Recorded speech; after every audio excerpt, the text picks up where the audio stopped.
Tell me. How's it changed? No, go on, you tell me. There are a lot of new tracks, huh? Well, motorsport's been growing, huh? Who's winning locally? Oh, same guys, huh? Oh, Kifli, you know, he started in the 90s as well, you know. Tukujan is 90s. I remember when he was racing Proton, he did Proton the year after I did it.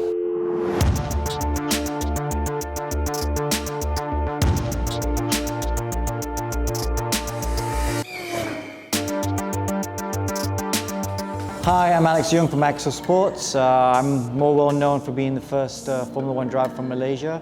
That was quite a few years ago. I've had a long and varied career, and it's good to be here. My earliest memory, I must have been 3 or something, and I was at the Batu Tiga track in Shah Alam, and I remember watching a race. And I remember being very young and just instantly understanding what was going on. So I fell in love with racing from that point on. My father had the lease for the Shah Alam track from 88 to 98. So I had a really privileged access into motorsport. My first race was the Saga Cup, which are these Group N Proton Sagas, which we still race today in MSF. And then from then, the dream was Formula 1. Obviously, everyone thought we were crazy, but my dad's a little bit crazy. He's one of those guys that makes things happen. So we started a single-seater championship here in Malaysia, actually, Southeast Asia, got some money for it and called it Formula Asia. Hi everyone, I'm Robin van Persie, brand ambassador of BK8.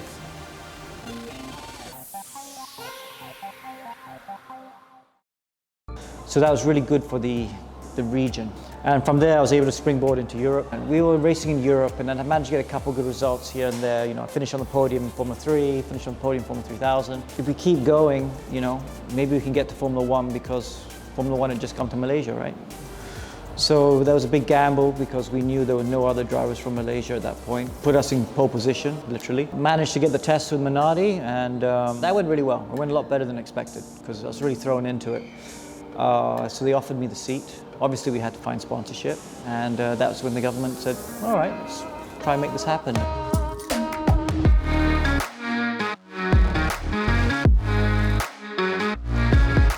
I was a very unusual F1 driver. I didn't have the same sort of usual day as the other guys. In those days, people were testing every week. We had no money, and the promise of testing evaporated very quickly. So the whole year I only did two days testing. So you're only in the car, other than the race weekend, I was only in the race car 2 days. The A1 GP years were fun, because that was a wholly Malaysian team we set out to do. Okay, my partners, he was English, Jack Cunningham and I. Well, I haven't said that name in ages. Yeah, we set out to do a wholly Malaysian team. And that was kind of cool. So the chief engineer was South African, but the rest were all Malaysian. And it was painful at times because there were mistakes that had been made because the mechanics weren't experienced enough. But we got better and better, and it was a world championship. Our A1GP was, you know, world-class championship. We were racing against the best of the best. And we won races. We won 5 races, you know. So that was pretty cool. That was a really cool time. But there were a good bunch of people to race with, and that was a lot of fun. I see a lot of drivers that fixate just about wanting to be the champion, wanting to be the hero, and these guys, they never made it. You need to put in the hard work, you need to be able to put in the times by yourself and not letting the successes get to their head. They're the ones that make it to the top eventually. The life of a motor racing driver is you have to learn how to find your own sponsorship because no one's going to do it for you. Very rarely do teams pick drivers at a very young age.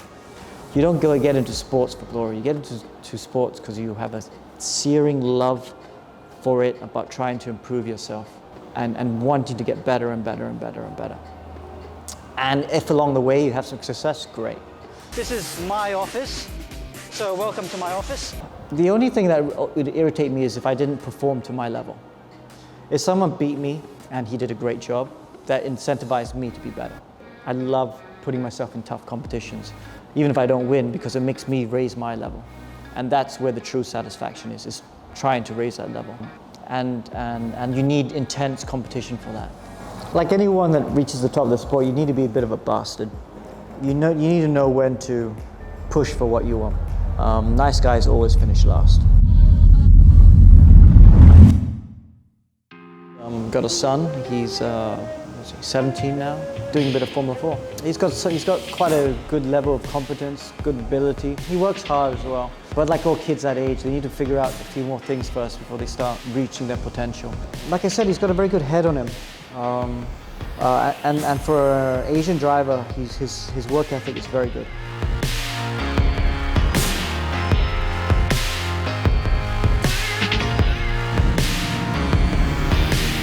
Well, we started off because I wanted to build race cars and go racing.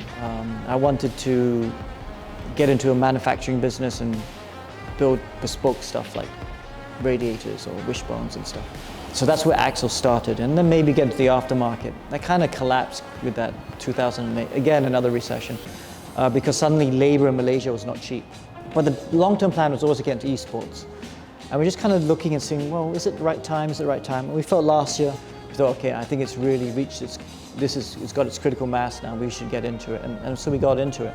You know, we did our first competition in Malaysia and we tried to do it properly. We spent a lot of money to do it properly. You see the racing that's going on, it's of the highest quality. They're doing the sort of moves you'd see in Formula 1.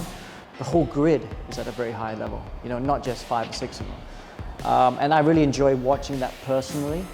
So we are trying to make a really good competition that everyone will enjoy doing and enjoy watching.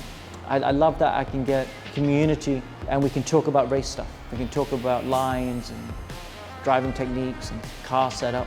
So many people can do it. I don't have to wait for one of the 6 weekends of the year I can get access to Sepang. But there are a lot of good young kids in doing sim racing. I'm trying to help them as much as I can as well. I'm trying to encourage the race car drivers to do more sim racing, and we are seeing that.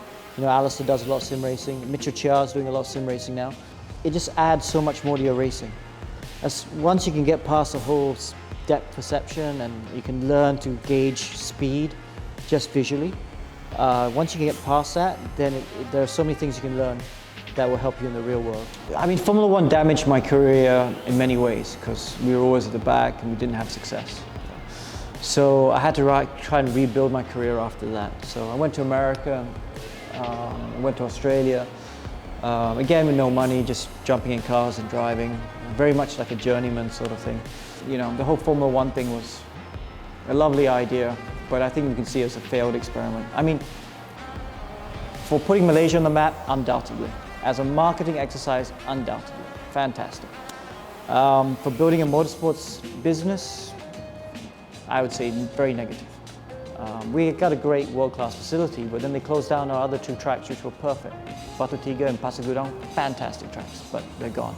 It never quite got to the critical mass where it would have just taken off. I think Malaysia got very close there in the 90s. It was just reaching that critical mass and Formula 1 came and it killed everything.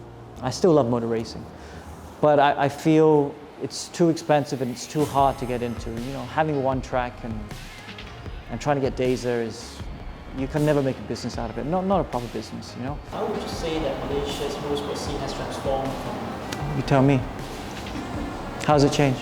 No, go on, you tell me. There are a lot of new tracks, huh? Well, motorsport's been growing, huh? Who's winning locally? Oh, same guys, huh? Wow. Kifli, you know, he started in the 90s as well, you know. Well, who else is out there? Tuku Jan is 90s. I remember when he was racing Proton, he did Proton the year after I did it. I just don't get racing on the road. It doesn't give me any satisfaction. I much prefer to do it on the track. It's a lot more rewarding and much more fun. Obviously, there's a reason why we have to wear helmets. There's a reason why we have seat belts. Have to spend good on. You can't cut corners with the sort of safety equipment, even when you're on the track, you know.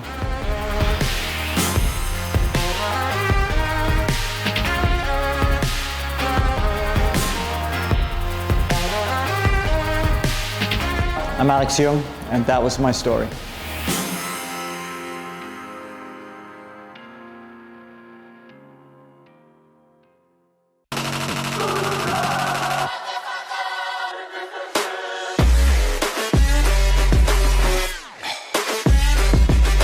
Never miss a goal.